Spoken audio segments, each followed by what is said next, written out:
Deixa eu já compartilhar a tela, aí a gente já inicia. Pegou para todos? Perfeito. Na projeção mesmo, né, Rodolfo? Sim. Perfeito. Bom, mas por que eu brinquei que é uma provocação da Suzana? Porque, né, na sequência do nosso estudo, a gente, né, andando com o povo de Israel ali pelo Êxodo, a gente, né, agora no finalzinho do livro do Êxodo, a gente encontra a descrição bíblica, né, do santuário ou tabernáculo, né? Tem vários termos aí que a Bíblia usa. E o santuário o tabernáculo, na verdade, ele é um estudo muito importante para nós, né? Porque toda a história da Bíblia está resumida aqui no estudo do tabernáculo, né? A história narrada pela Bíblia. E a gente já, desde os primeiros estudos, a gente tem falado, né? Que história é essa que a Bíblia conta, né? Que a Bíblia narra? Deixa eu só tirar a telinha aqui. Que história é essa que a Bíblia conta, que a Bíblia narra?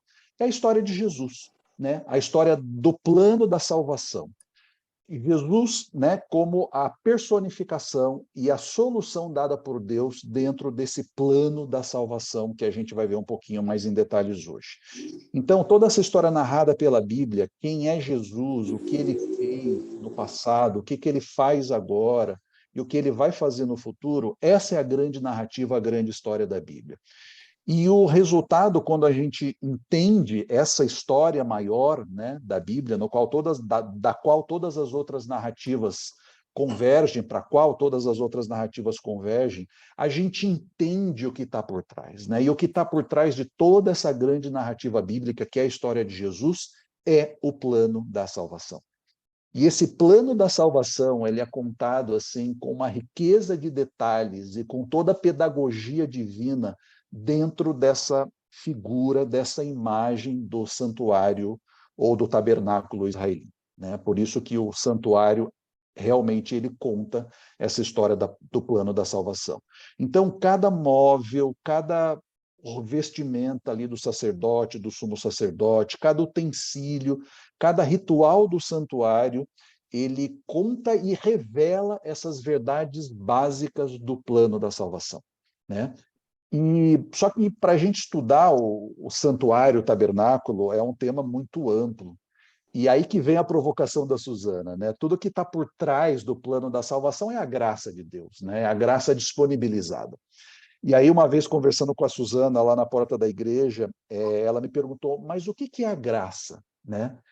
E aí eu tentei explicar um pouquinho para ela ali rapidamente, e quando a gente vai olhar os detalhes, tem tantos desdobramentos da graça, que quando, né, a gente estava organizando esse estudo aqui do santuário, que conta sobre a graça, né, que fala sobre o plano da salvação, a gente decidiu quebrar esse estudo em dois momentos, né, em duas etapas.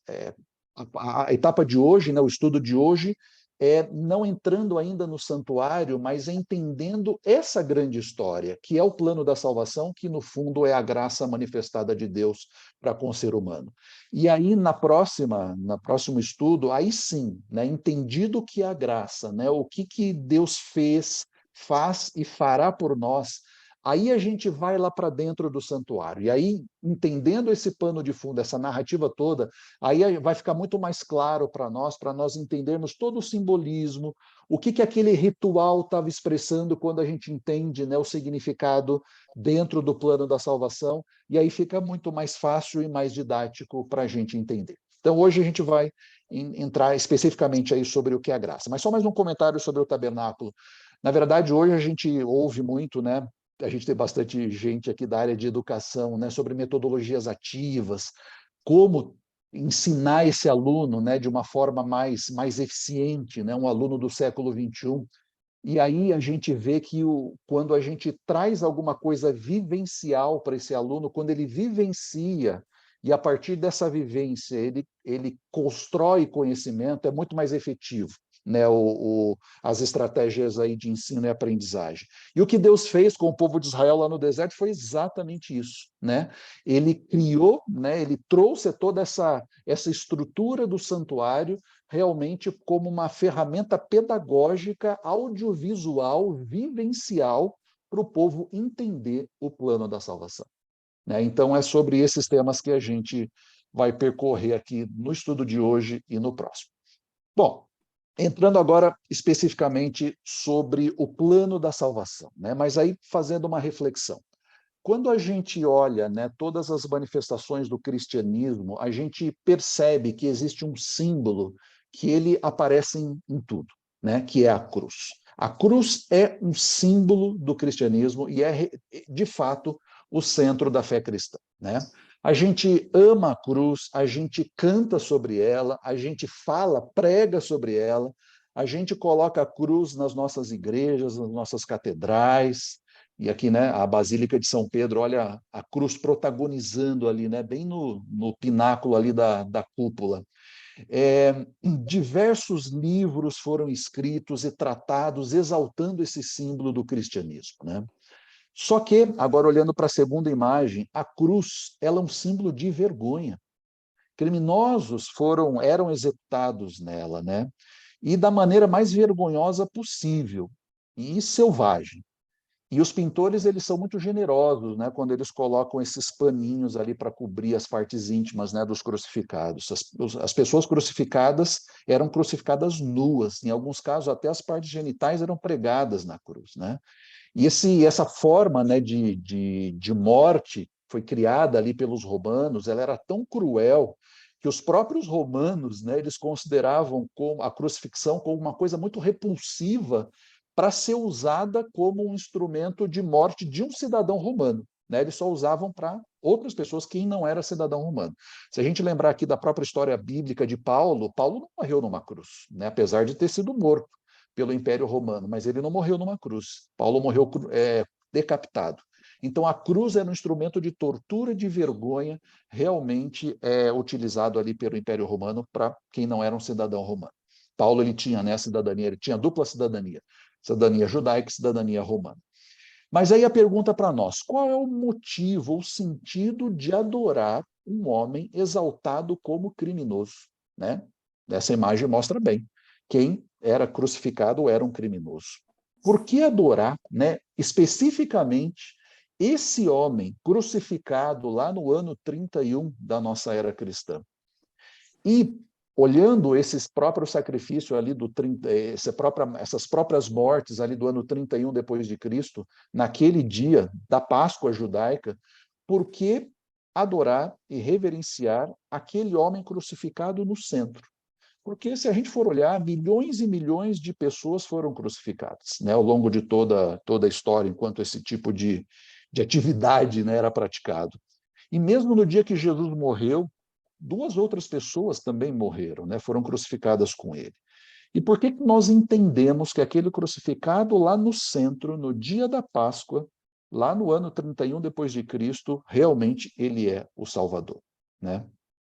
E quando a gente busca essas respostas pela própria Bíblia, né, isso acaba trazendo muito sentido para nós nessa narrativa maior da Bíblia, né? Quando a gente entende quem é esse crucificado que estava lá no centro daquelas três cruzes naquele dia e o que a sua morte significa, realmente a gente começa a ter muitas respostas para entender essa grande narrativa bíblica que é o plano da salvação. Mas, né, dando mais um passo aqui, quem era aquele crucificado no centro lá em 31 depois de Cristo, né, da nossa era?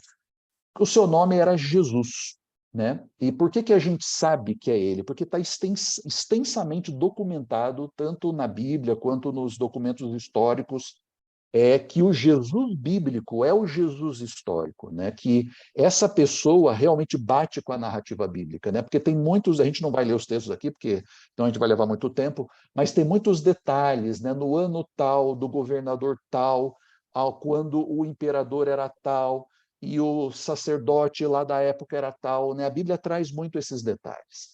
E o nome dele era Jesus, que significa o Senhor é Salvador ou Senhor é Salvação, né? Em hebraico. E aqui está a grafia em hebraico e a grafia em grego, Jesus Christus em grego, e do hebraico, né, Yeshua Mashiach, Mashiach aqui é o Messias, né? Jesus Cristo como o Messias. Então, o próprio nome dele já nos dá informações de quem ele é. E se a gente lembrar, o próprio nome dele foi dito pelo próprio Deus. E qual é a sua missão? Esse Jesus bíblico, histórico, qual era a missão? Se a gente vai para a Bíblia, Mateus 1:21, ela diz claramente, né?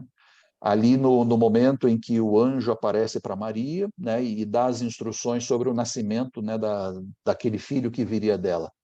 E aí a Bíblia diz no verso 21 do capítulo 1, ela dará à luz um filho e lhe porás o nome de Jesus, porque ele salvará o seu povo dos pecados deles.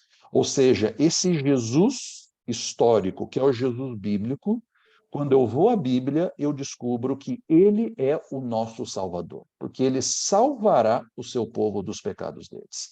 Só que a gente dá mais um passo nisso. Quando a gente vai lá para Atos 4:12, a gente descobre uma outra coisa. Além dele ser o nosso Salvador, ele é o nosso único Salvador. Porque olha o que o texto bíblico diz: e não há salvação em nenhum outro, porque abaixo do céu não existe nenhum outro nome dado entre os homens pelo qual importa que sejamos salvos. Ou seja, Jesus, ele não só é o nosso Salvador, mas ele é o nosso único Salvador.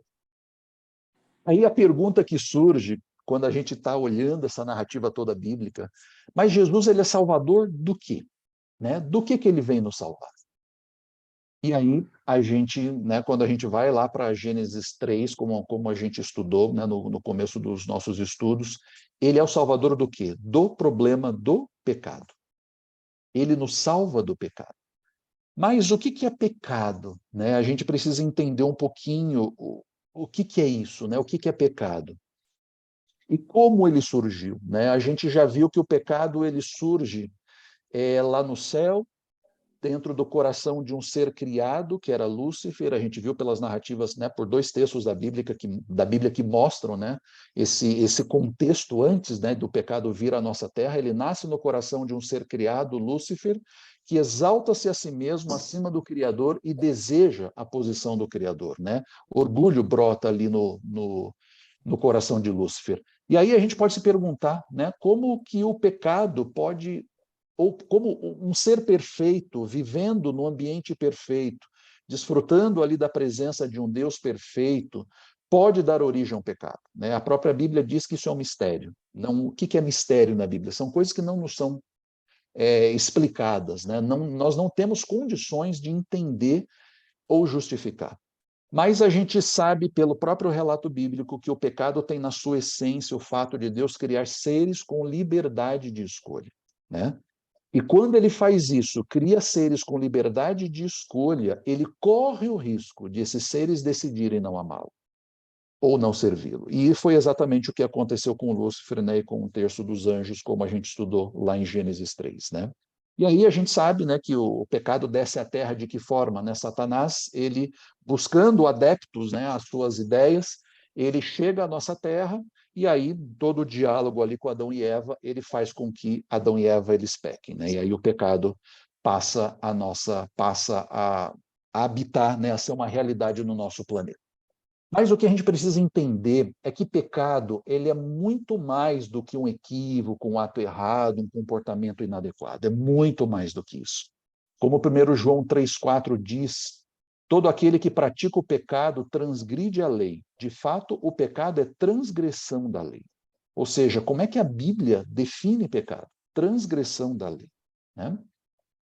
E a lei, o que ela é? A gente já viu isso, né? A gente acabou de estudar os 10 mandamentos. É a pura transcrição do caráter de Deus expresso em linguagem humana e na forma do decálogo para um povo que, né, tinha acabado de sair ali depois de mais de 400 anos escravizados no Egito.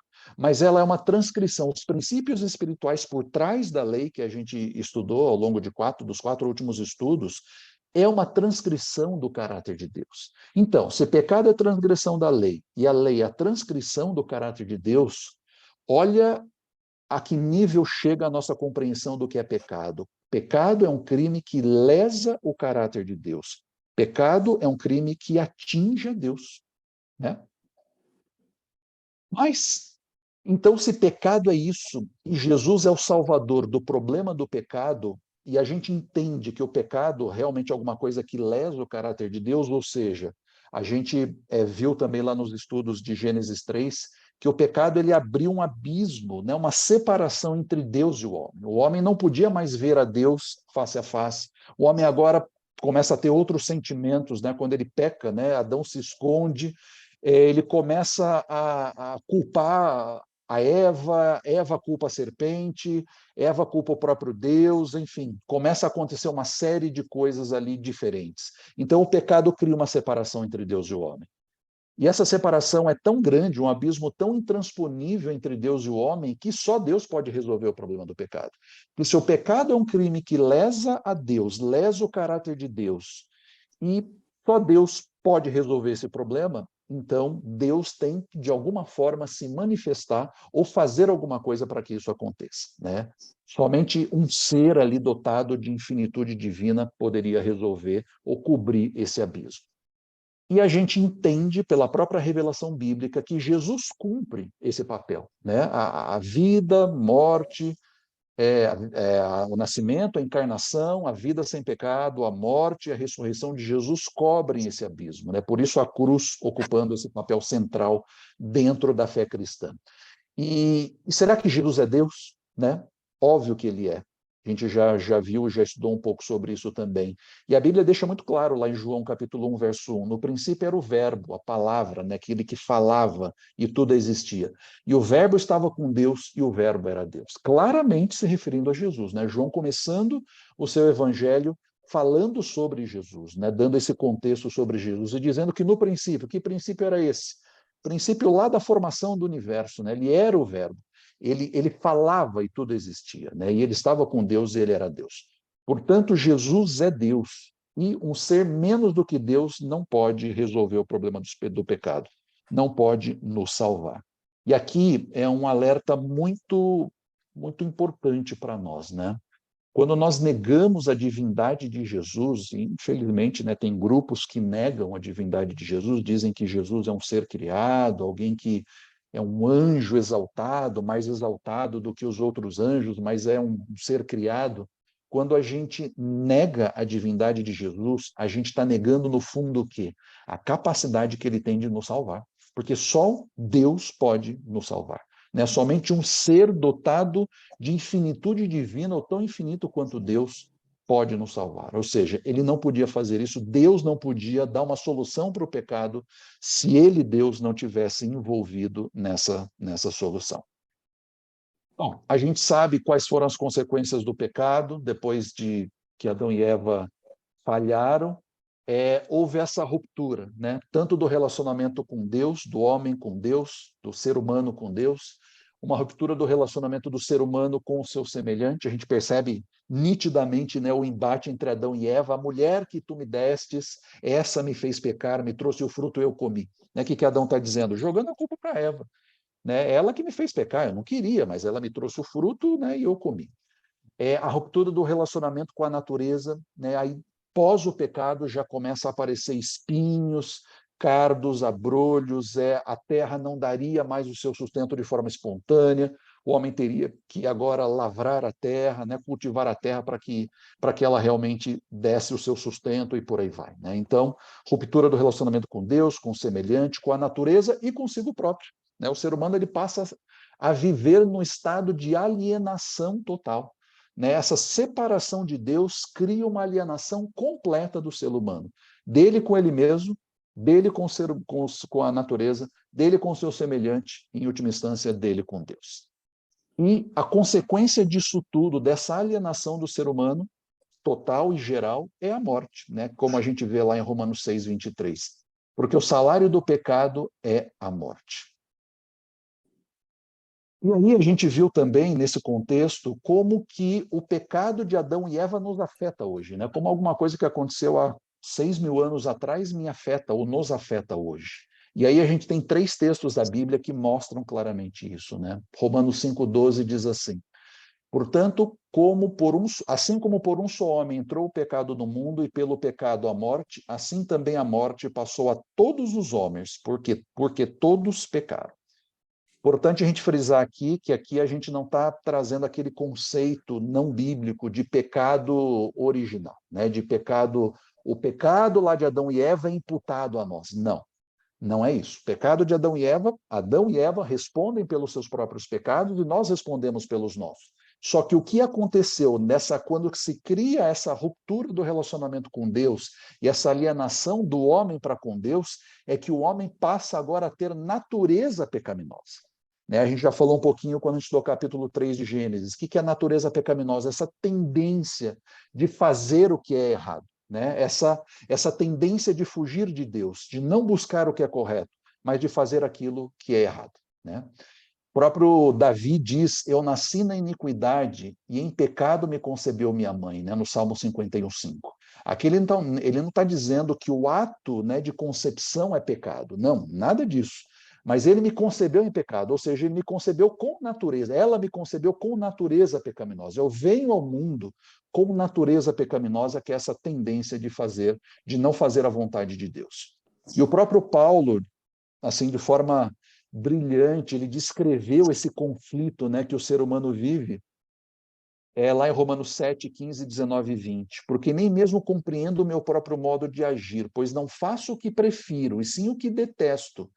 O que Paulo preferia? Fazer a vontade de Deus. Só que a natureza de pecado, a natureza pecaminosa dele, o levava a fazer aquilo que ele não queria. Né? E aí ele diz, porque não faço o bem que prefiro, mas o mal que não quero, esse eu faço. Mas se eu faço o que não quero, já não sou eu quem o faz, e sim o pecado que habita em mim. Desventurado homem que eu sou, quem me livrará do corpo dessa morte? O que Paulo está dizendo aqui para nós? Não tem solução. Né? Eu sou desventurado, eu sou infeliz, que infeliz homem que eu sou, né? Que ser humano infeliz eu sou, porque eu não consigo fazer o bem que eu quero, e sim o mal que eu não quero, esse eu faço. Né? Quem vai me livrar do corpo dessa morte? Então, Paulo está olhando para a sua situação humana de pecado, né? De pecador, né? De que todos pecaram, e não vê saída para ele mesmo. Né? Olhando para ele mesmo, ele não vê saída. E aí entra o que a gente chama do dilema de Deus. Né?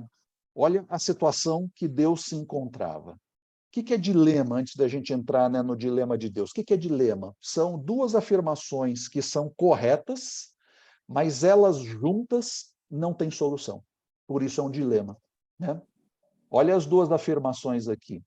A primeira, o homem pecou, e a consequência do pecado é a morte para o pecador. O pecador, ele tem uma forma de pagar o preço do pecado, né? O salário do pecado, o preço do pecado é a morte, que é com a sua vida, né? Ou seja, então, a gente vive aqui um período de vivência nessa vida e morremos. E pagamos o preço do pecado com a nossa morte. Está pago, né? Essa é a primeira afirmação. Só que tem uma segunda afirmação. Qual é a essência do caráter de Deus? É amor. E qual é o desejo de Deus em relação ao pecador? Não que ele morra, mas que ele tenha vida. Percebe o dilema? As duas coisas juntas não pode acontecer. Né? Se o salário do pecado é a morte, a consequência do pecado é a morte, como é que Deus pode conseguir a vida do pecador? Né? Como é que é possível, mesmo o pecador, que ele ainda tenha vida? Né? Esse era o grande dilema de Deus. E mais, né, como resolver esse dilema de maneira justa e não tolerasse o pecado e nem o deixasse impune. Né? Deus poderia virar lá para Adão e Eva e falar, poxa, Adão e Eva, né? Poxa, vocês pisaram na bola, né? Mas vem cá, vou dar mais uma chancezinha para vocês. Vou jogar embaixo do tapete aqui esse pecado e vou dar mais uma chance para vocês.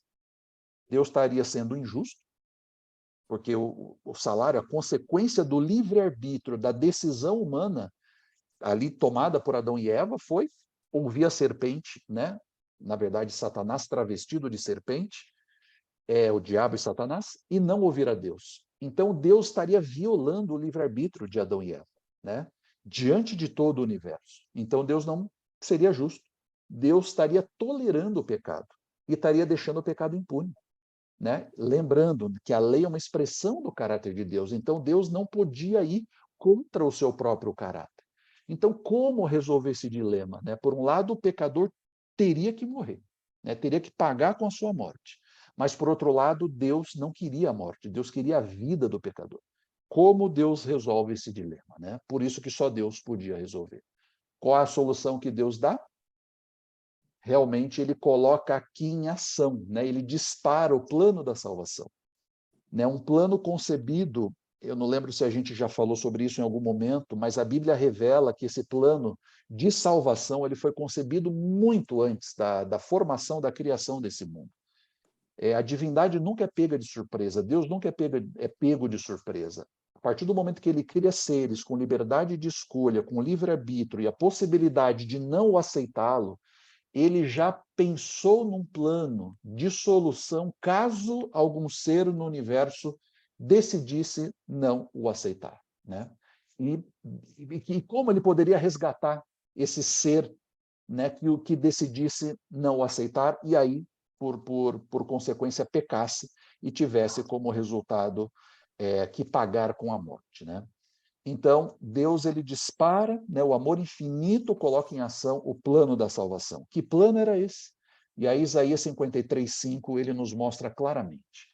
Mas ele, quem é ele aqui? Né? Falando sobre o Messias. Né? Isaías 53 é uma profecia messiânica, né? Falando sobre a atividade e a obra do Messias. Mas ele, o Messias, foi traspassado por causa das nossas transgressões, foi esmagado por causa das nossas iniquidades. O castigo que nos trouxe paz estava sobre ele, e pelas suas feridas nós fomos curados. É interessante que eu até destaquei aqui com cores diferentes, né? O que está em amarelo se refere a Jesus, traspassado, esmagado, castigado e ferido. E o que está em verde se refere a nós, paz e curados. Né? Qual a essência do plano da salvação de Deus, da solução de Deus para o problema do pecado? Ele faz uma substituição. Né? O ser humano que deveria ser traspassado, esmagado e castigado e ferido e morto, na verdade, toda essa culpa é transposta para Jesus. E Jesus paga o preço no nosso lugar, mesmo tendo uma vida sem pecado. Ou seja, o que Deus faz? Ele pune o pecado desde Adão e Eva e de cada ser humano.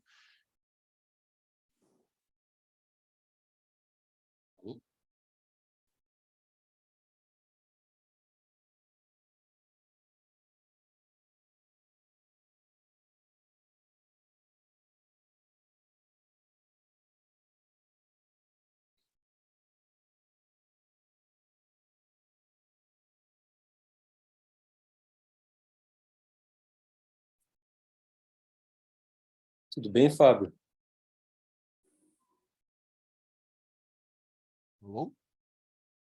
Fábio, está ouvindo a gente? Acho que eu caí, Rodolfo. Eu acho que só a sua apresentação que deu problema. Nossa, Tá, inclusive está compartilhando a sua tela agora. Não sei, apareceu uma tela para mim. A sua sessão foi encerrada em outro dispositivo. Vocês caíram, não? Não. Não, aqui Que está bom. tudo em Deixa ordem. eu voltar, então. Deixa eu voltar a gravar. Já voltou a gravação sozinha. Perfeito. Deixa eu voltar aqui. Você vai me avisando, Rodolfo. Tranquilo. Acontecer qualquer coisa aí. Uhum. Acho que se estava conectado no seu celular também caiu do celular só. Que estranho, não estava no celular. Mas, enfim. Chegou aí, Rodolfo? Chegou, tá perfeito. Então, qual é esse plano de Deus para dar uma solução final para o pecado? Né? Lembrando que ele precisava resolver aquele dilema: punir o pecado, mas salvar o pecador. Então, Deus pune o pecado, só que em si mesmo. A vida sem pecado, a morte de Jesus e a ressurreição dele pagam o preço do nosso pecado. Né? E quando Deus pune o pecado em si mesmo, o que é isso? É uma palavrinha muito importante para nós. É graça. É misericórdia por quem não merece. É amor por quem não merece ser amado. Né? É isso que Deus faz por nós.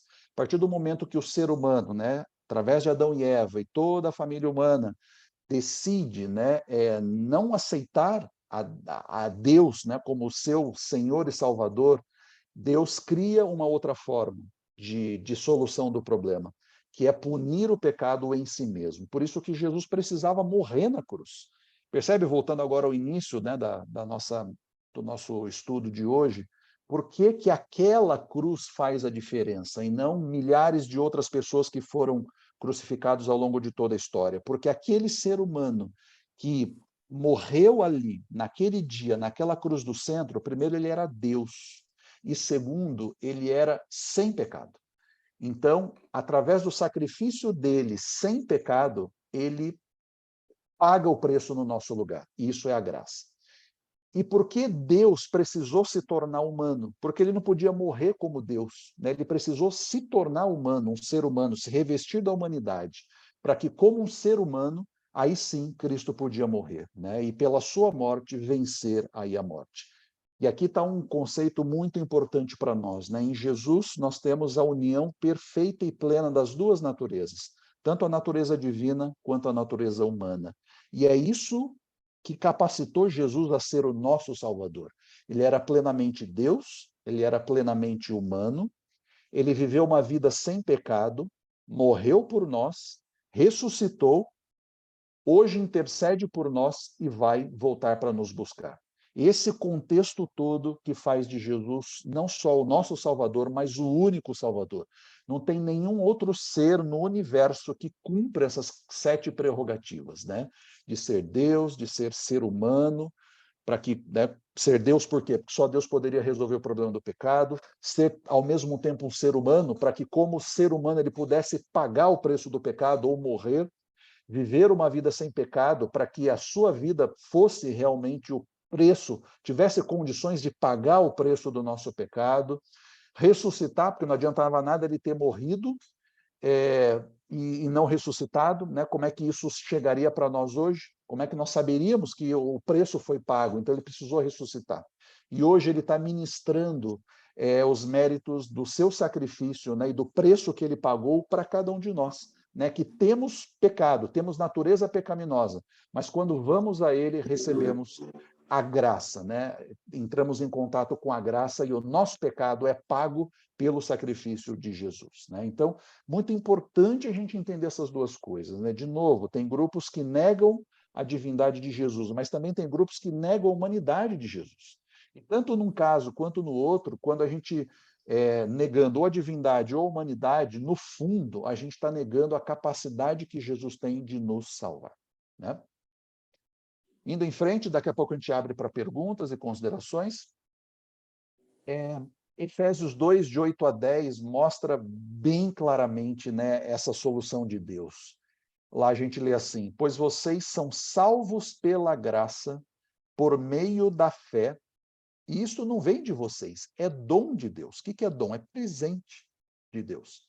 Não por obras, para que ninguém se glorie, porque somos criação de Deus, realizada em Cristo Jesus, para fazermos boas obras, as quais Deus preparou de antemão para que nós as praticássemos. Vamos entender um pouquinho o que está por trás desse verso aqui. Tem 3 verdades expressas aqui. Primeiro, a salvação é pela graça. É uma iniciativa de Deus, é um presente de Deus ao ser humano. O ser humano, por si só, não podia fazer absolutamente nada. Ele estava perdido, separado de Deus, alienado de Deus, naquele abismo intransponível. Então, Deus vem e coloca em ação o plano da salvação, né? E resolve aquele dilema. Cria uma outra forma de o ser humano de punir o pecado, né? De pagar o preço do pecado, mas promover vida, manter o ser humano vivo ainda. Então, a salvação é pela graça, é uma iniciativa, um presente de Deus. E graça é amor para aquele que não merece, né? Amor, misericórdia para aquele que não merece. Mas a gente vê também uma outra coisa: a salvação é pela graça por meio da fé. Aqui é uma outra palavrinha teológica, né, que a gente encontra na Bíblia. Qual é o papel da fé? De nos justificar. A justificação, ela acontece pela fé. O que é justificação? Nos tornar justos. Quando eu aceito a salvação, que é disponibilizada de graça por mim, por Deus, através de Jesus, eu sou justificado pela fé. O que é a fé? É a resposta a essa graça. É a mão que se apropria dessa salvação disponibilizada por Deus. É como se nós estivéssemos nos afogando aqui no oceano, e aí, de repente, para um barco do lado e lança uma boia, né? Então, a salvação é o barco, né, que aparece ali. E a boia é o meu meio de salvação. Mas só que eu só me aproprio dessa salvação se eu segurar nessa boia. Eu preciso de uma atitude aqui de resposta a essa boia enviada para mim, né, para a minha salvação. Então, a justificação, ela acontece pela fé, ou a fé é a minha resposta à graça. E essa resposta à graça me torna justo diante de Deus. Olha que coisa! Lembra daquela relação de troca, né? Que a gente viu lá no Salmo 53?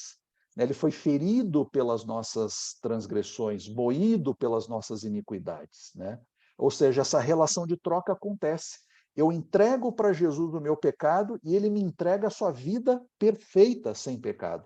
Isso é justificação, é ser tornado justo diante de Deus. Então percebe como ser humano pecador, ele se torna justo diante de Deus por esse processo de aceitação da graça e pela resposta à graça que é a fé.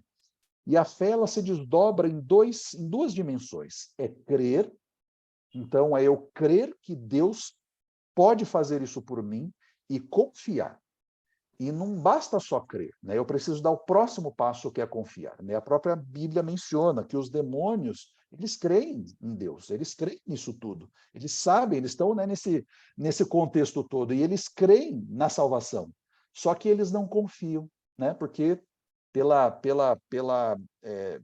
pelo domínio do pecado na vida deles, eles não confiam. Não tem mais condições de ter essa resposta. Então a gente precisa das duas coisas: crer e confiar em Deus, né, como resposta à graça.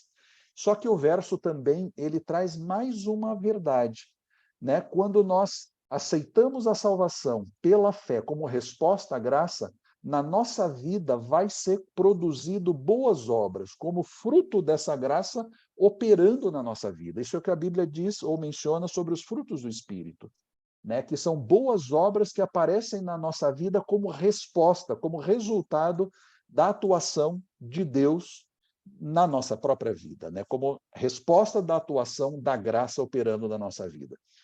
Ah, mas eu posso fazer boas obras não como resposta à salvação? Claro que eu posso fazer. Né? Eu posso fazer boas obras simplesmente por qualquer outro motivo, né? Por apaziguar a minha consciência, por achar que eu vou ganhar a salvação, né? Fazendo boas obras. Mas aqui Paulo mostra o encadeamento correto das coisas, né? As etapas corretas. As boas obras, eu não faço boas obras para ser salvo. Não, é o contrário. Eu faço boas obras porque eu fui salvo. Quando eu entendo essa coisa toda, né, todo esse plano de salvação que Deus disponibiliza para o ser humano, né, de graça, por iniciativa dele, e que eu posso ter a possibilidade de responder a esse plano, a essa graça, crendo nisso tudo e confiando nesse Deus, naturalmente na minha vida começam a aparecer boas obras, né, como resultado da atuação do Espírito operando na minha vida. Na minha vida. E o resultado disso tudo, o que é? Reconciliação com Deus. Né? Lembra? O pecado criou alienação, ruptura do relacionamento com Deus, um abismo intransponível. E agora, quando eu entendo a solução de Deus, né, através do plano de salvação que ele criou, entendo a graça, respondo a ela, aceito a graça, respondo a ela com fé, e na minha vida aparecem frutos de boas obras, eu tenho paz com Deus, porque agora eu me sinto reconciliado com Deus. É esse o resumo, né, do plano da salvação. E só uma ilustração aqui para a gente entender, né? Jesus falava muito por parábolas, e aqui é uma ilustração que nos ajuda a tangibilizar um pouquinho mais o que é a graça.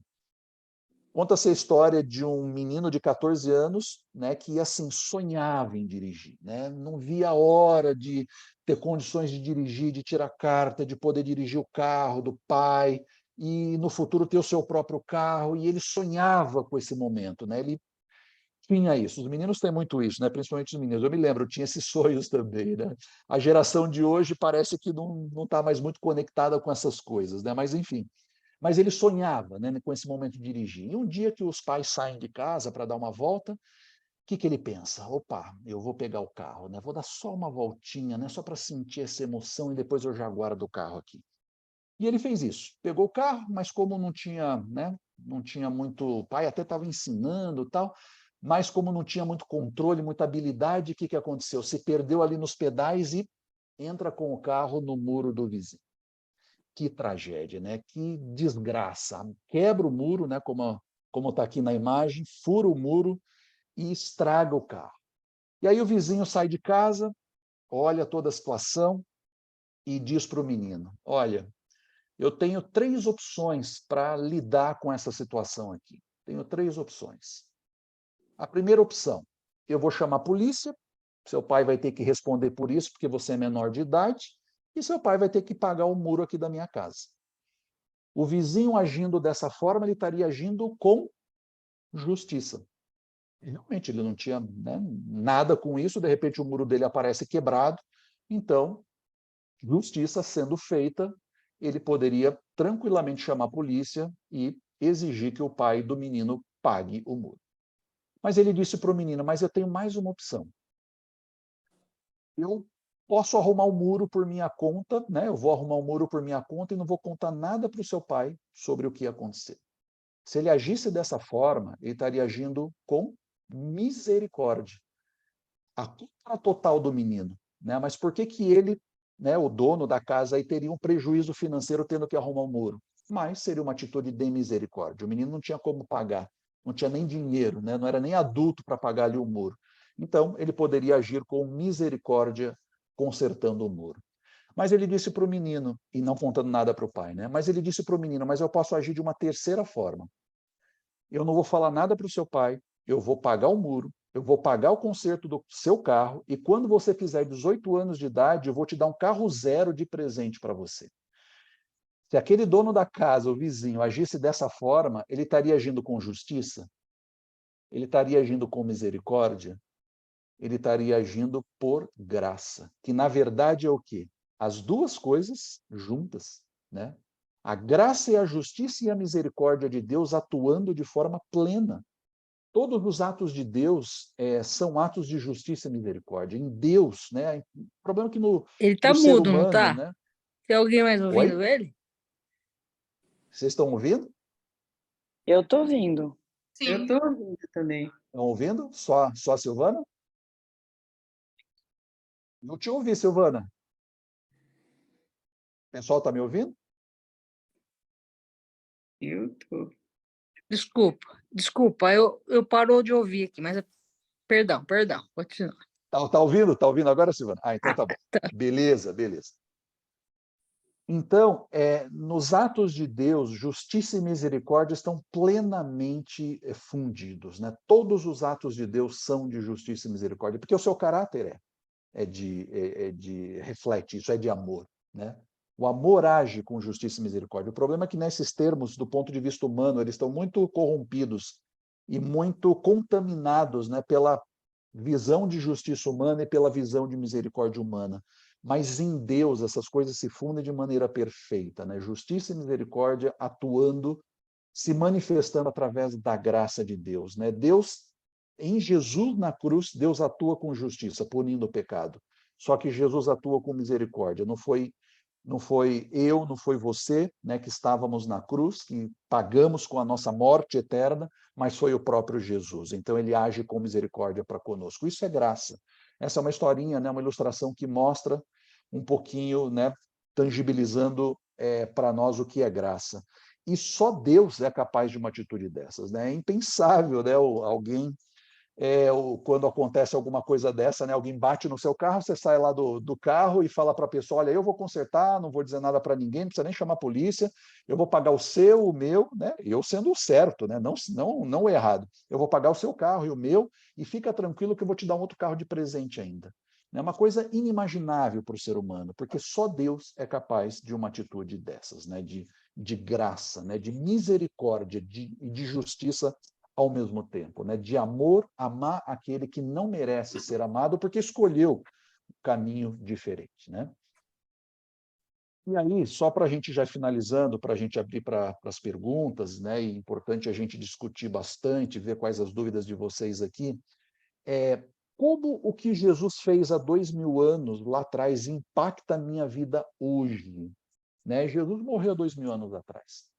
né? Tudo isso que ele fez, né? Esse plano da salvação colocado em prática, em execução, uma parte dele está lá no passado, né? Então, a encarnação de Jesus, a vida sem pecado, a morte substitutiva no nosso lugar e a ressurreição estão lá no passado. Mas como isso que ele fez, né? A morte dele como pagamento do meu pecado, a graça expressa na cruz, atinge, impacta a minha vida hoje, né? Onde está Jesus hoje? Jesus hoje é o sumo sacerdote do santuário celestial. E aqui já é um spoiler do nosso próximo estudo.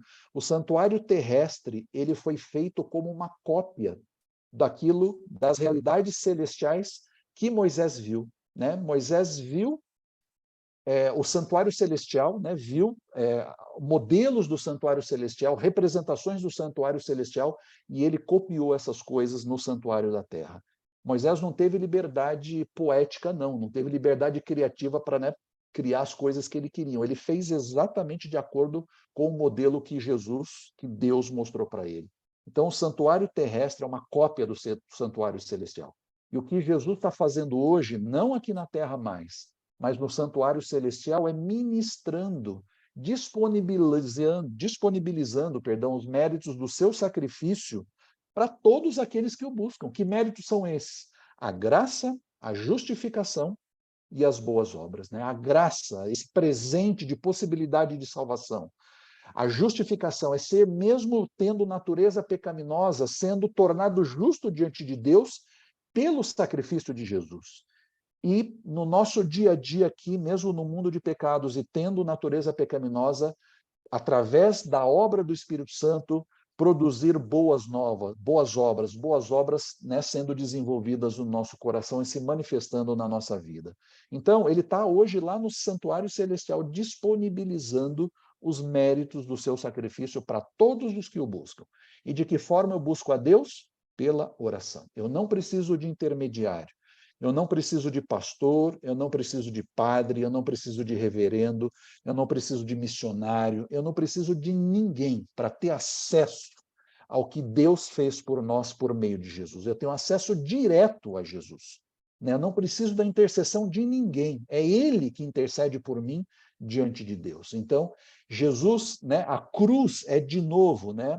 Aquela imagem que estava naquele slide, essa ponte sobre o abismo, essa ponte que me coloca de novo, né, que me leva de novo ao acesso a Deus. E a gente vai ver na semana que vem, no estudo do santuário, que, na verdade, todos os rituais, todos os simbolismos do santuário mostram isso. Fazem um retorno ao Éden, né, que é uma forma, de novo, do ser humano se aproximar de Deus, mesmo trazendo natureza de pecado. Né, o santuário mostra todas essas verdades, né, que agora o ser humano tem uma nova forma, uma outra forma de se aproximar diante de Deus. O santuário do deserto, ele tipificava, ou ele representava todas essas verdades, né, ou todo o plano da salvação que seria colocado em prática com Jesus, né, quando Jesus viesse. E hoje, para nós que vivemos 2000 anos depois de Jesus, o santuário não tem mais sentido. Depois que Jesus veio, não fazia mais sentido, né, aquelas sombras que apontavam, né, para o sacrifício de Jesus. Não fazia mais sentido, porque agora o sacrifício de Jesus já foi feito. E eu que vivo 2000 anos depois de Jesus, eu posso me apropriar dos méritos do seu sacrifício, porque hoje ele está de forma ativa, atuando como sumo sacerdote. Nessa palavra a gente vai entender no santuário do deserto qual era a função, o que ele fazia, e que reflete a obra de Jesus no santuário celestial. E a gente sabe que ele vai colocar um ponto final na história do pecado, na sua segunda vinda, no período de 1000 anos no milênio, quando ao final dele ele vai recriar essa terra como uma nova terra, né? E aqui está um resuminho gráfico do plano da salvação, né? A gente tem, antes aqui, né, desse marco 1 aqui, a gente tem o pecado que surge no céu, né? A gente não sabe quanto tempo antes da criação desse mundo, mas o pecado, ele surge no céu, no coração de Lúcifer, como a gente mencionou. Aí esse mundo é criado, e aí Satanás, através da serpente ali, provoca a queda do homem. O homem peca, né? 6000 anos atrás, mais ou menos. E aí, 4000 anos aqui, né, de patriarcas, né, de Deus chamando ali Abraão, Isaac, Jacó, para comunicar esse plano, essa intenção de salvação. Depois, as 12 tribos, e através da tribo de Judá, Jesus vem ao mundo, né? Então, a primeira vinda de Jesus aqui há 2000 anos atrás. Todo o seu ministério, a sua vida sem pecado, a sua morte, a sua ressurreição, e ele ascende ao céu. E onde está Jesus hoje? Ministrando no santuário celestial, disponibilizando os méritos do que ele fez por nós, para cada um de nós, para todo ser humano que se achega a ele confiando, né? Que crê e confia. Nós estamos aqui, né? Em algum momento dessa barra verde aqui. E a gente sabe que os próximos eventos serão a própria volta de Jesus, quando ele vai colocar um ponto final aqui na nossa história de pecado, né?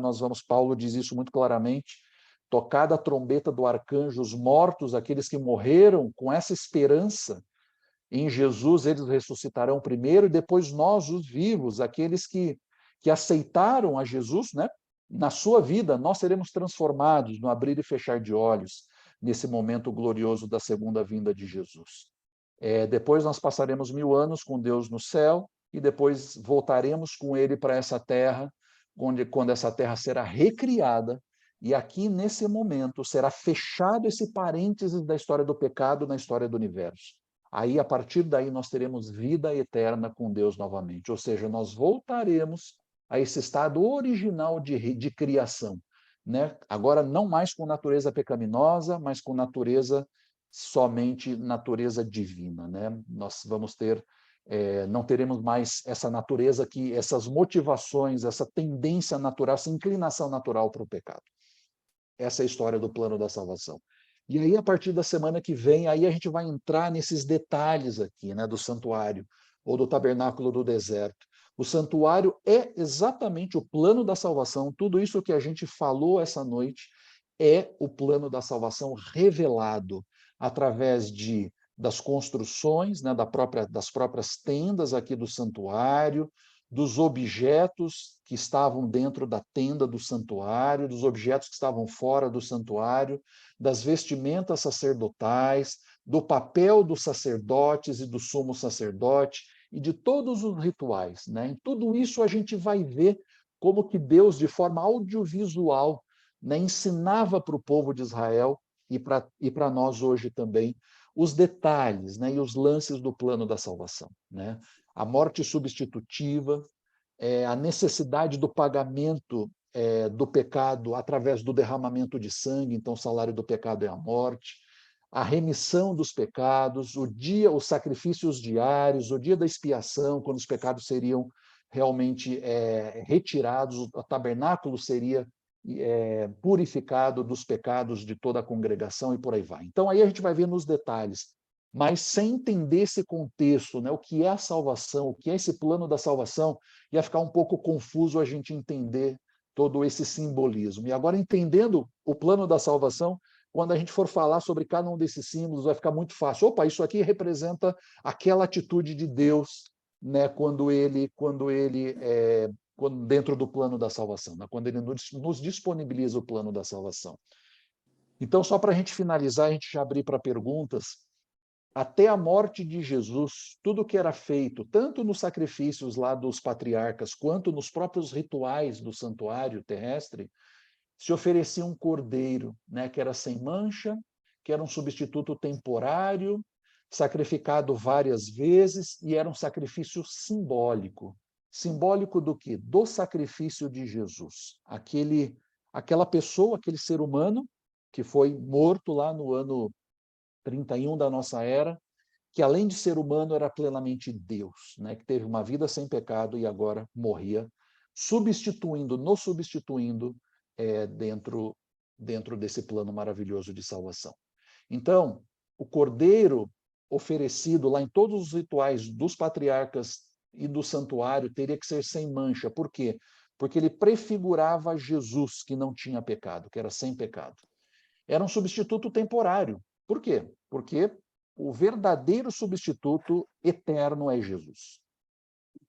Era sacrificado várias vezes, mas era uma representação de um sacrifício único de Jesus. Jesus morre uma única vez, e essa única vez é total e suficiente para pagar o preço da nossa salvação. E aqui, antes de Jesus, no sacrifício, em todos os rituais do santuário e dos patriarcas, o sacrifício era simbólico, porque prefigurava o sacrifício de Jesus que viria, que era, sim, aí sim, o sacrifício real. Ah, mas e como é que, né, as pessoas que viveram antes de Jesus, elas tinham seus pecados perdoados? Porque se era simbólico, não era ainda o definitivo. Sim, na verdade, a gente pode entender isso como um cheque predatado, né? O pecador que levava ali o seu cordeirinho lá na porta do tabernáculo, e esse cordeirinho era sacrificado, né, como oferta pelo pecado seu e da sua família, do seu clã, ele recebia um cheque predatado, porque, de novo, ele via a graça de Deus ali promovendo uma forma de salvação, né, de pagamento do pecado. E esse cordeirinho prefigurava um Salvador que viria. Então, pela fé, ele cria num Salvador que viria, né, no Messias que viria. Então, a gente vê de novo a graça, a gente vê de novo a fé, e quando ele saía dali, ele saía reconciliado com Deus, né? Mesmo portando esse cheque predatado, mas ele estava reconciliado com Deus e partia para uma vida de boas obras no seu dia a dia. Ah, mas ele ia pecar de novo. Tudo bem, ele ia pecar de novo. Ele voltava e trazia de novo um sacrifício, né? Para que cada momento, em cada etapa, em cada momento de pecado, ele trouxesse ali uma oferta que prefigurava a substituição que teria em Jesus. Então, é isso. Foi bastante informação, deixa eu descompartilhar minha tela aqui. E eu queria abrir para perguntas. Tem Suzana, direito será a que ficou um quantas pouquinho perguntas? mais claro o que é a graça?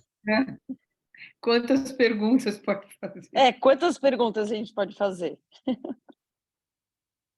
Por favor, vamos. Eu quis deixar um tempinho bom aqui para a gente realmente discutir isso tudo. Mas deu para entender o que é o plano da salvação, o que está envolvido, por que precisava, né, dessa figura. Não precisava ser na cruz, né? Isso é um tema para uma outra conversa. Mas se o povo judeu tivesse aceitado a Jesus, Jesus seria crucificado, Jesus seria morto, sabe onde? No altar de sacrifícios do templo. Né? Mas aí a gente emenda isso na semana que vem. Mas dúvidas, perguntas, comentários, acho que é importante a gente ouvir vocês agora. Bom, posso começar, então? Pode, por favor. Na verdade, é uma curiosidade, Fábio. Você falou que foi o ano de 31, sem falar, ele tinha 33 anos. Por que você se refere ao ano de 31? Você não, né? Provavelmente deve estar na Bíblia, né? Tem várias questões envolvidas aí, né? Tem uma questão de calendário astronômico e calendário cronológico, né? Se a gente for olhar, não tem o ano zero, não existiu um ano que é o zero. Teve um ano antes de Jesus e um ano depois de Jesus, né? Não tem um ano zero ali, não tem um ano que a gente chama de zero. Então, essa é uma correção que se faz, né? E se estima ali que Jesus tinha por 33 anos, né? Porque ele assume aí, ele começa o seu ministério por volta dos 30 anos, a Bíblia menciona isso, e ele desenvolve aproximadamente 3 anos de ministério. A gente não tem precisão exata aí sobre isso. Então, mas está documentado historicamente, cronologicamente, e eu posso dizer até astronomicamente, que o ano 27 foi o ano que Jesus morreu, né? Que essa figura histórica, que o personagem histórico morre na cruz. Porque os judeus tinham registros muito precisos disso tudo. E ele morre num dia de Páscoa, né? Na época da Páscoa, no dia da Páscoa. E isso está muito bem documentado, tanto pelos escritores bíblicos quanto pelos historiadores que não eram cristãos, né? Flávio Joséfo e vários outros aí que documentam isso muito bem para nós. Mas o ano correto, Roberta, só para responder, então a gente não tem muita precisão ali, era 32 e alguma coisa, 33, enfim, mas é o ano 31 da nossa era e tem um ano aí que não conta, né? Que é esse ano zero aí, que não existe ano zero, né? Ah, esse é o ano zero, né? É um antes de Jesus, aí ele morre, e um outro depois de Jesus, né? É um evento, é um ato instantâneo a morte dele, né? Não tem um período de um ano zero, que é o ano um ano inteiro da morte dele. Então é por isso. Essa informação aí da ausência Me do ajuda ano aí. zero é importante para alguns estudos que vão vir aí pela frente. Tá. Exatamente. Mas o que eu entendo é que quando fez o calendário foi, não sei quando, mas foi depois que ele morreu, alguns centos anos. Então, eles escolheram um ano, mas eles não sabiam exatamente quando ele tinha nascido. Então, provavelmente foi 1 ou 2 anos antes de Cristo, teoricamente, que ele nasceu mesmo. E depois, quando a gente estudou mais, chegou que era o ano 31 que ele morreu. Exatamente. Está muito bem documentado, historicamente e astronomicamente, inclusive, né? Tem estudos aí que mostram muito claramente isso. Tá, tenho só mais uma pergunta. Quando você se referia que Jesus seria na cruz, né, quando você estava fazendo essa parte de explicação, seria o Deus humanizado. A gente teve alguns estudos, inclusive com alguns convidados, e eu acabei gravando isso, né? A Trindade como seriam três pessoas diferentes, unidas, uma união de 3 pessoas. Então, quando você se refere Deus humanizado, muito confuso isso. A hora que eu cheguei no ponto da já Excelente entendi a pergunta. Trindade. Agora confundiu tudo de novo. Excelente pergunta, Roberto, excelente pergunta. Na verdade, vamos recapitular isso, né? É um único Deus que se expressa em 3 pessoas. Na linguagem humana, dentro do contexto do pecado, Deus Pai, Deus Filho e Deus Espírito Santo. Na linguagem bíblica, né? Essa é a linguagem bíblica. Deus Pai, Deus Filho, Deus Espírito Santo. Então, são 3 pessoas independentes, autônomas, que representam um único Deus, né? Um único Deus que se expressa em 3 pessoas. É um mistério. Deus é mistério absoluto, né? Como explicar isso, a gente não consegue. Mas, qual das 3 pessoas era Deus ali na cruz? A segunda pessoa da divindade.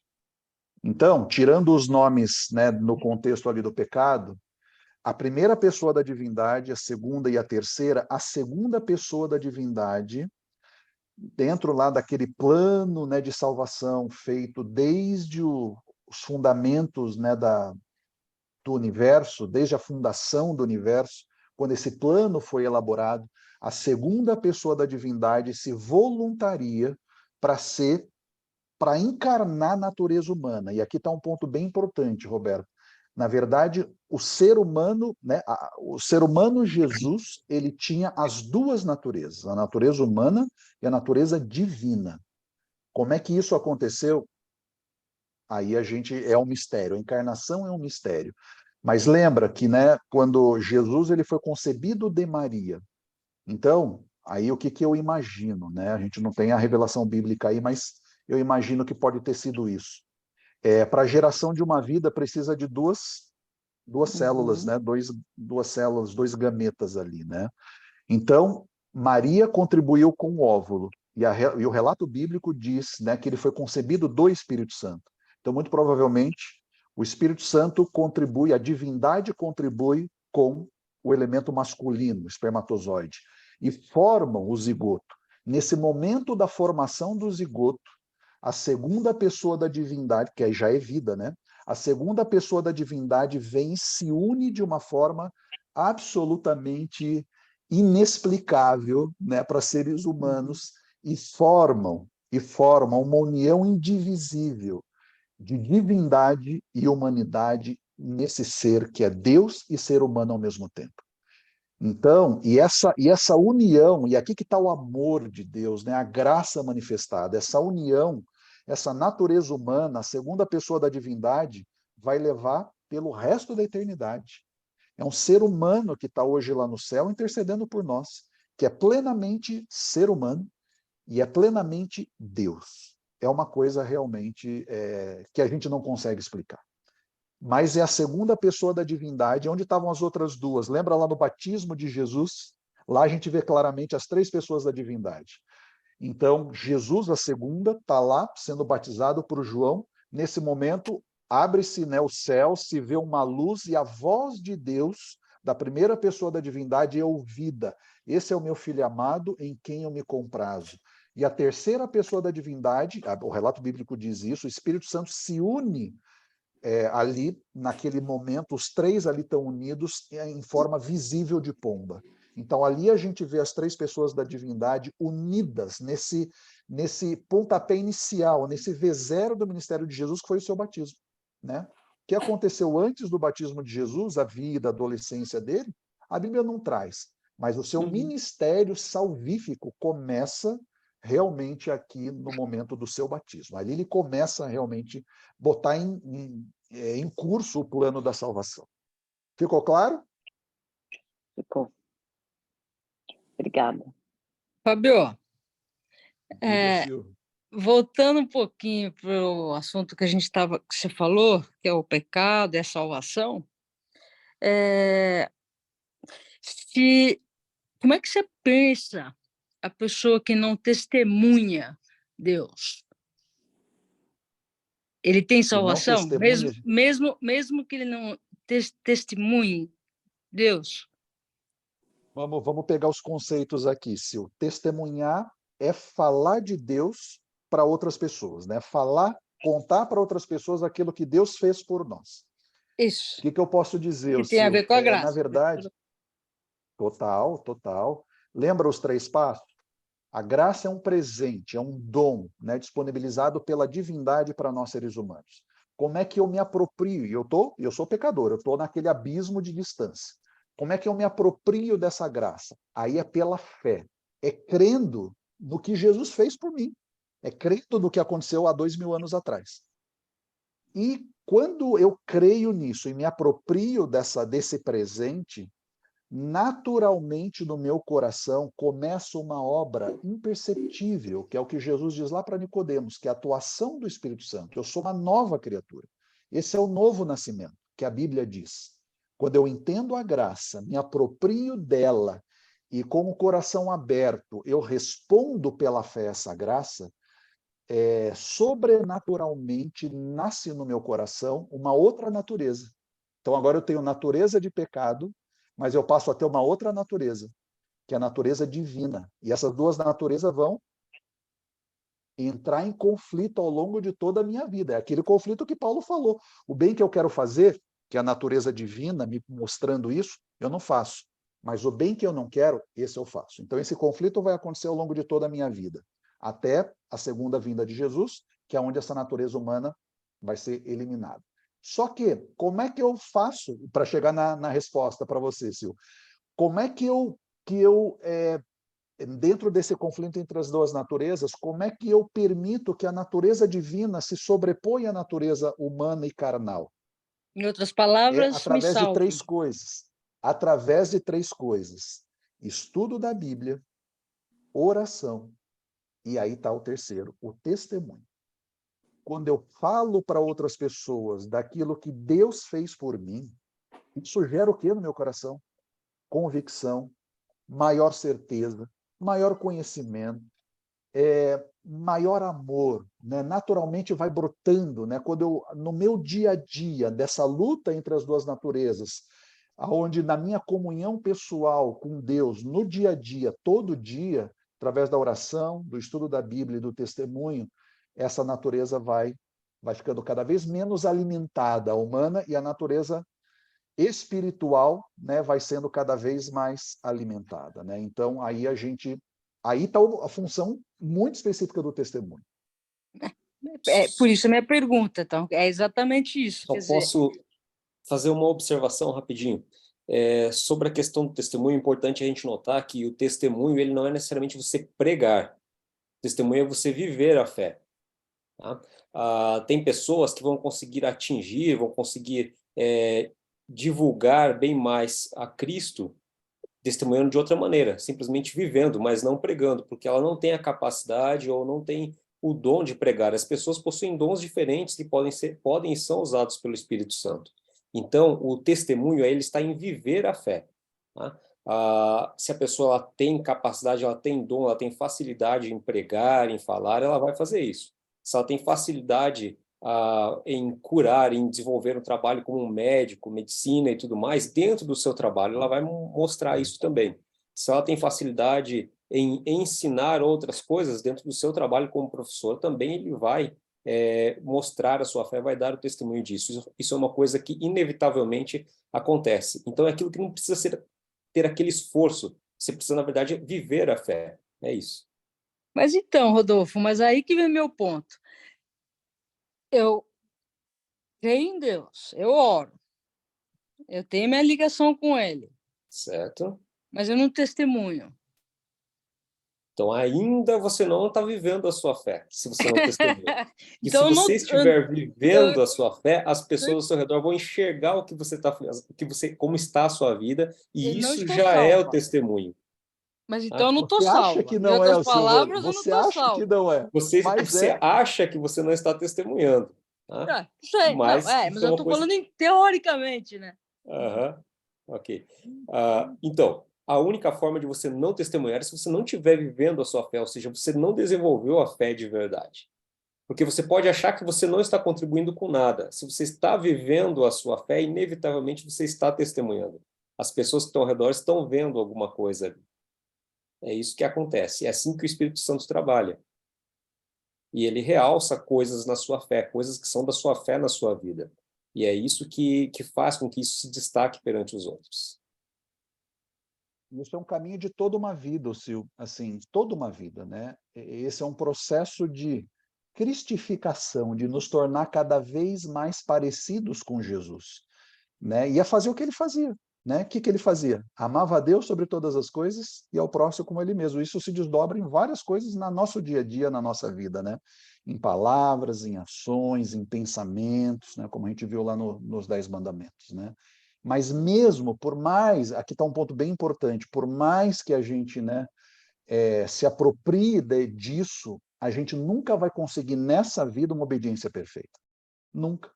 Por isso que Jesus está hoje diante de Deus, intercedendo por mim, e o que ele mostra diante de Deus?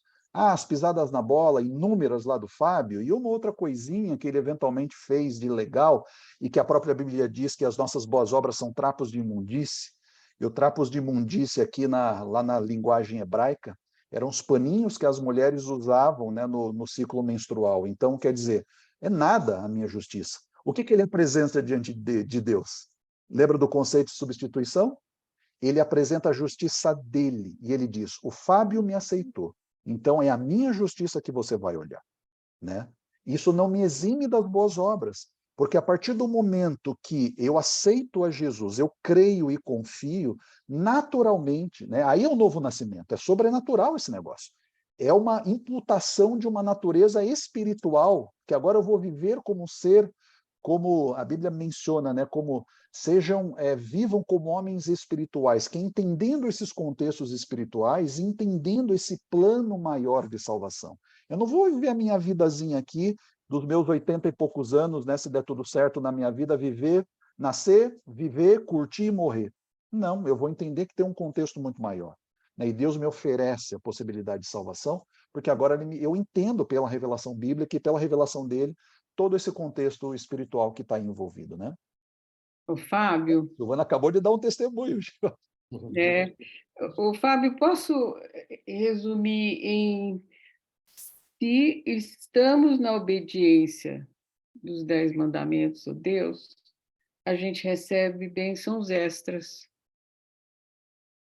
E eu adoraria Exatamente. dar o meu tempo para a Roberta contar o testemunho, porque ela acabou de Não, colocar lá. Eu tenho um testemunho, foi lindo, Berta. E já que você colocou, conta para nós, por favor. Pode, né? Já que o tema testemunho veio aqui, Não, eu por vou favor, falar, conta a para nós. famosa coincidência, né? Essa nossa coincidência aqui, né? Ter falado de graça, de testemunho, justo hoje. Minha mãe tinha falado, filha, conta. Eu falei, mãe, eu sou tão envergonhada. Fábio, eu acho que você, ó, Espírito Santo, no teu ouvido, você fez a aula hoje só para eu falar. Por Olha, foi favor, muito. conta o testemunho para nós. Algumas semanas atrás, foi logo em seguida, a gente teve a aula antes da Sexta-feira Santa dos últimos 10 mandamentos. E não sei se vocês lembram, eu acho que o Fábio não estava, a Karine falou sobre o Furtaraz, né, do jeitinho, né, que a gente usa o termo nosso jeitinho brasileiro, que entrava dentro como vários exemplos no Furtaraz. Então vamos lá. Eu fui jantar na minha irmã, né, na quinta-feira antes da Sexta-feira Santa, e o marido dela fez um macarrão com frutos do mar e tomei uma taça de vinho, acompanhando ali o macarrão. Tava eu e minha filha mais nova, antes de eu ir embora, minha irmã falou, deixa ela dormir aqui, né? Fui embora sozinha dirigindo. Uma taça de vinho, socialmente ali, comendo macarrão. Passei na frente do cemitério, eu tenho mania de dar passagem, né? Dei luz para o carro passar na minha frente, chamei atenção, o guardinha falou, pode parar. Parei tranquilamente, né? Falei, uma taça de vinho não vai pegar no bafômetro. Pegou no bafômetro, não é que pegou no bafômetro, o negócio ficou vermelho, só voltava a começar a pitar ali. Eu falei, moço, pelo amor de Deus, seu guarda, eu tomei uma taça de vinho, falo para você, eu tomei uma taça de vinho, um jantar em família, socialmente, nada demais.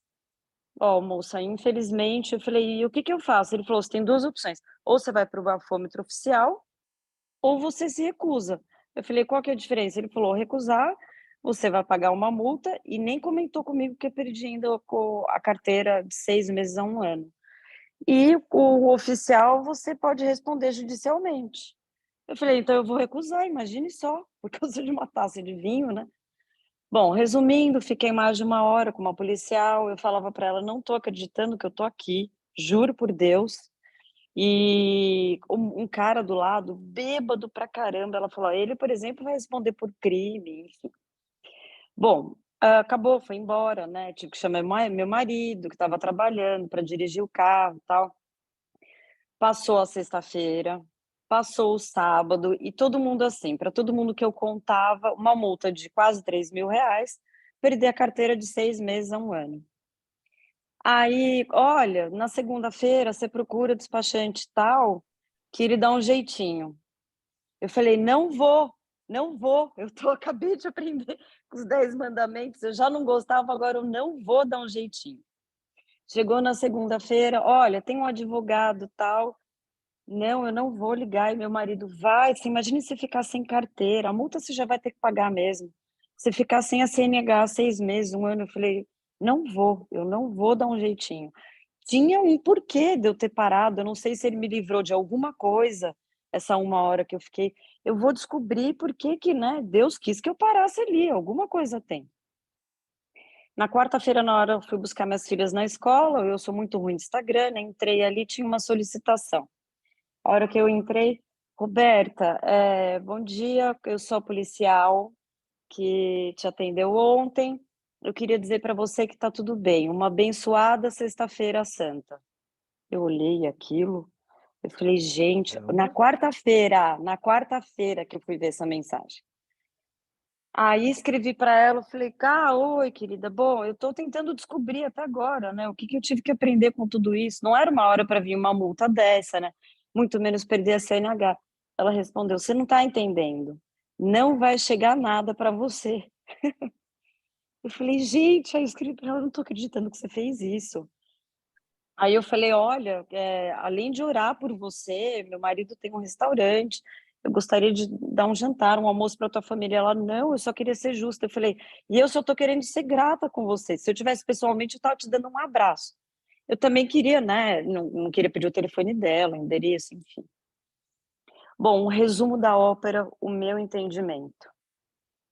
Eu poderia muito bem ter visto essa mensagem no dia seguinte. O fato de eu não ter dado nenhum jeitinho, o fato de eu ter aceitado o que ele queria para mim, o fato de eu ter descansado nele, acreditando que aquilo tinha um porquê. Porque essas últimas semanas, quem eu encontro, e eu sinto essa necessidade de contar isso, muita gente vira e fala assim, olha, eu não conheço ninguém que perdeu a multa. Pelo menos eu não conheço, porque ela tá ali registrado e você tem que fazer todo um relatório. Por que você não aceitou? Por que a policial desistiu, né, de dar multa? Então, gente, olha, é uma graça. é uma graça. Não tenho palavras, isso. vai ser meu testemunho eterno, porque não tem explicação. Para mim foi. Nossa, se eu soubesse, eu tinha usado esse exemplo lá no, no caso. Não é Isso é sensacional, graça. Fábio?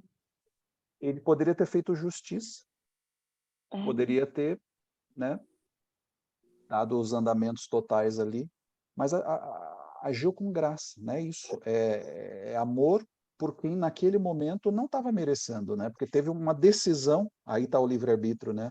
A nossa decisão foi outra. Então, olha isso. Nossa, você exemplificou muito bem. Obrigado pelo testemunho, Roberta. Assim, muito Nossa, bom. obrigada a Deus, obrigada a vocês. Tudo isso é exatamente o que o Rodolfo estava falando agora para si, é um caminho que a gente opta por seguir, né? Do estudo da Bíblia, da palavra dele, de obedecer às leis dele, de acreditar, né? Se entregar e descansar. Então, Roberta, você nota que aí você teve uma grande oportunidade de dar um testemunho e você deu, que foi não aceitar ir pelo caminho do jeitinho. Isso daí foi um grande testemunho para todos que estiveram em contato com você nesse momento.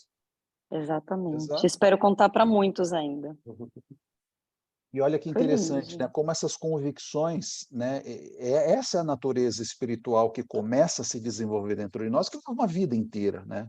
Começam a ter convicções no nosso coração do que é o certo, né? Da moralidade, do que é o certo de acordo com a palavra de Deus, né? Hoje a gente vive num mundo que tem vários certos, vários caminhos, né? Um mundo pós-moderno, uma mentalidade líquida, tal, que cada um tem a sua verdade.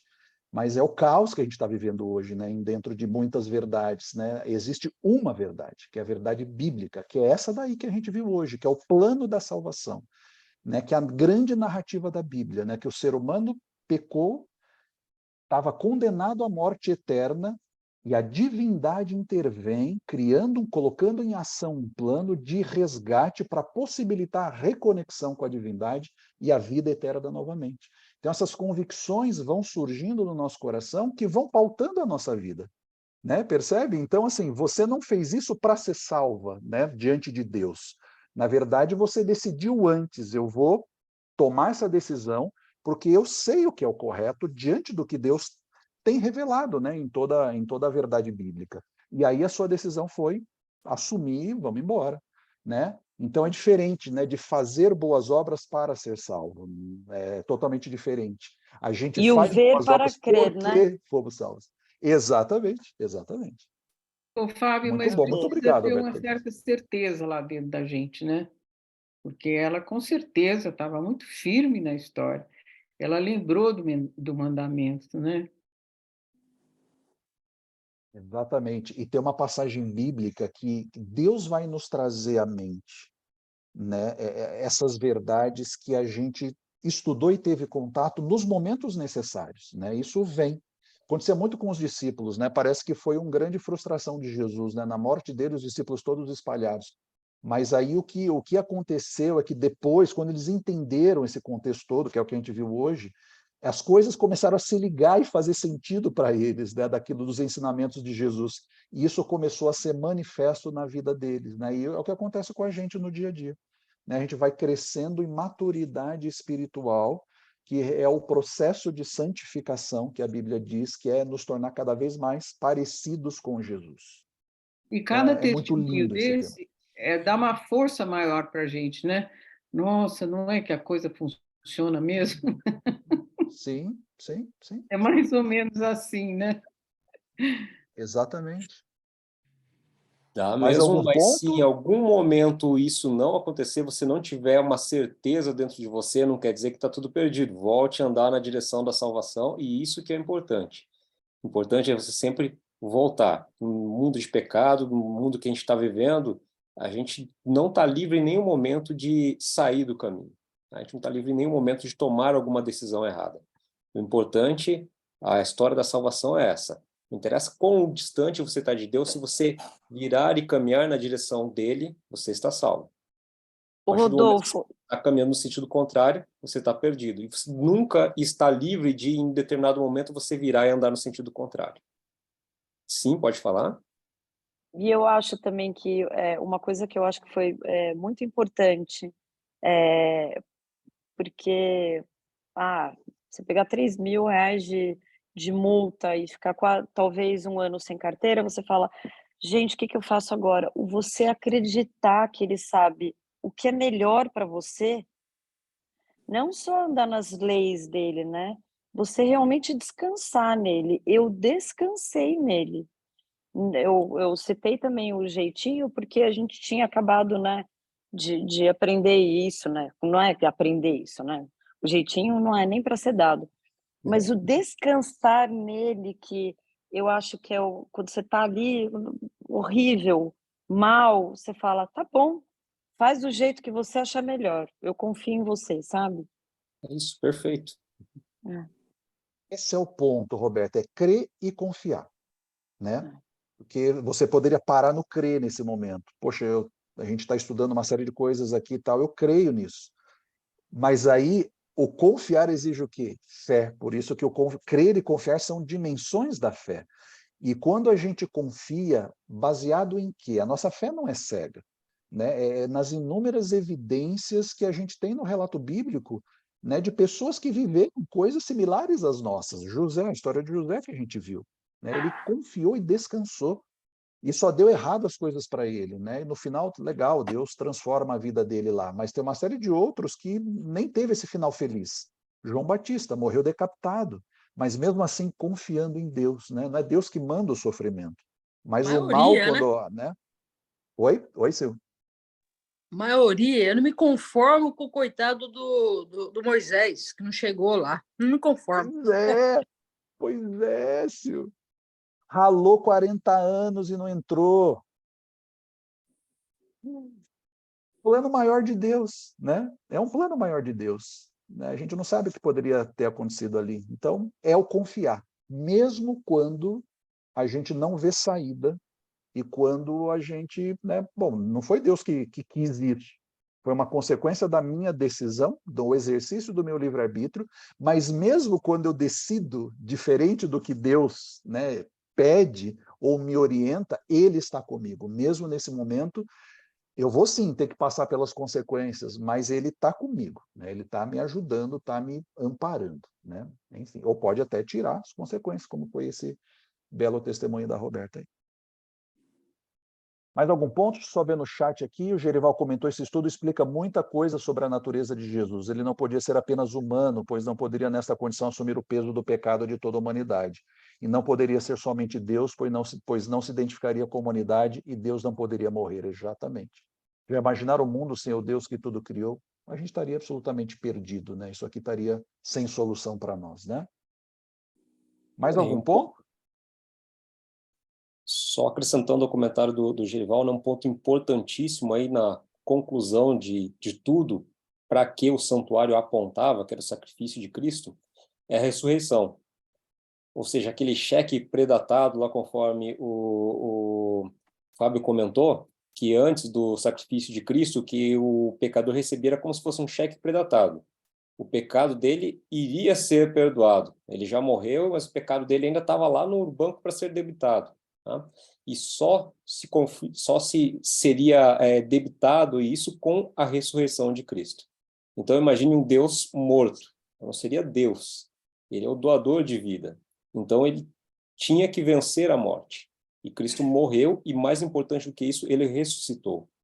Então, quanto mais importante aí desses simbolismos todos, mais importante das festas, eu diria que seria ali a da Páscoa, a nossa comemoração mais importante hoje. Todo mundo cristão se volta para o Natal, tá? Mas o mais importante é a ressurreição de Cristo. Aí é que está sendo pago, que aquele cheque predatado está sendo pago nesse momento. Perfeito. Só o último comentário, para a gente fechar, olha que Deus maravilhoso que é o Deus bíblico, né? Que é o Deus revelado pela Bíblia, né? Diferente de qualquer outra divindade, onde eu tenho que fazer coisas para apaziguar essa divindade, para me mostrar, vamos dizer, aceito por ela. Aqui eu não preciso fazer nada. Ele já me deu de presente. A única coisa que eu preciso fazer é escolher, é decidir, né, por esse Deus, por esse presente que ele me deu. E através da fé eu faço isso. Então, que esse exercício de fé no nosso dia a dia seja seja o nosso caminho, não só hoje, mas sempre. Mas alguém tem mais algum ponto? Fábio, eu só queria que Oi, você Suzana. explicasse, mas bem rapidinho. Nós vamos ter que esperar mais 1000 anos para chegar no paraíso, aqui na Terra? É assim, Silvana. Jesus volta naquele gráfico lá, né? A gente está vivendo minutos no relógio, ou segundos no relógio divino, para Jesus voltar. É só a gente olhar como Jesus descreveu, né, o mundo, como o mundo estaria no momento da sua segunda vinda. Jesus vem, então todos aqueles, desde Abel, que aceitaram esse plano de salvação, ressuscitam incorruptíveis agora, sem natureza pecaminosa, assim como Adão foi criado por Deus, né? É perfeito, incorruptível, ressuscitam incorruptível. Aqueles que também aceitaram, que estiverem vivos, e eu creio plenamente que, né, é nessa geração que essas coisas vão acontecer, aqueles que estiverem vivos vão ser, né, no abrir e fechar de olhos, como a Bíblia diz, transformados também. Vamos, né, com Jesus para o céu. Aqueles que não o aceitaram estão mortos, né? Aqueles que já morreram, que não o aceitaram, e aqueles que estiverem vivos, que não o aceitaram, morrem também pela vinda de Jesus. Eles vão pedir, né, para que as montanhas, né, a Bíblia descreve isso, que as montanhas caiam sobre nós, tal, e aí morre todo mundo. A gente vai passar 1000 anos no céu, que é o milênio, 1000 anos literais. O que vai acontecer lá nesses 1000 anos? Aqui na Terra, tudo destruído, desolação, e Satanás preso aqui, né, numa cadeia de circunstâncias. Né? Ele não tem mais permissão, depois da morte de Jesus, de sair desse mundo aqui. Ele só opera aqui.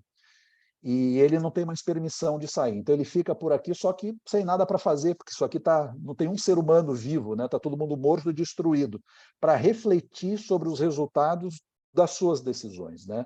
Da sua vida de oposição a Deus. E lá no céu, nesses 1000 anos, nós vamos ter acesso aos registros do céu. Como são esses registros? Né? A Bíblia diz que se chama livros, né? que era como João conhecia registros. Talvez se a gente fosse escrever hoje, se tivesse sido escrito hoje, lá dos computadores do céu. Mas Deus tem registros. E lá a gente vai ter acesso a esses registros para checar essas coisas todas. Por que pessoas que eu achei que estariam aqui no céu não estão? A gente vai ter acesso a esses registros. Por que pessoas que não estão no céu e estão, né? Poxa, eu jamais imaginava que essa pessoa ruim, não sei o quê, mas de repente aceitou Jesus e está lá no céu. A gente vai ter acesso a isso tudo. E depois a divindade toda, né, o céu todo desce para essa terra, e aí sim a recriação, a eliminação completa e final do pecado e pecadores e Satanás, e aí o estabelecimento final do reino de Deus. Né? Então, esses 1000 anos é para isso. Tudo spoiler dos outros A estudos, gente vai chegar hein? lá em detalhes. Um monte de spoiler em Resumão uma bem. fala só. É, Muito lindo, mas a gente obrigada. vai chegar lá. Mais algum ponto? Podemos encerrar? Só voltou você hora para nós, para a gente encerrar, por favor. Ah, eu? Pode ser? Oremos. Querido Deus, muito obrigado por mais essa oportunidade que tivemos de nos reunir para estudar a sua palavra. Muito obrigado com a graça. Muito obrigado porque nós não precisamos fazer nada por nós mesmos, mas nós devemos aceitar o que o Senhor oferece gratuitamente para nós. Ajude-nos, Senhor, a caminharmos sempre na sua direção. E se algum dia nos desviarmos, envie o seu Santo Espírito para tocar em nossos corações e ajude-nos a voltarmos para Ti. Abençoe cada um de nós aqui com nossas dúvidas, com as coisas que não conseguimos compreender acerca de Ti. Perdoe as vezes que temos pecado e nos guarde no restante dessa semana e até o nosso próximo estudo. Em nome de Jesus, amém. Amém. Amém. Boa semana a todos. Na próxima aí a gente entra no santuário para enxergar essa coisa toda lá dentro, tá bom? Obrigada. Muito obrigada. Obrigada. Boa semana Tchau, para tchau. todos. Tchau, tchau. Tchau, tchau.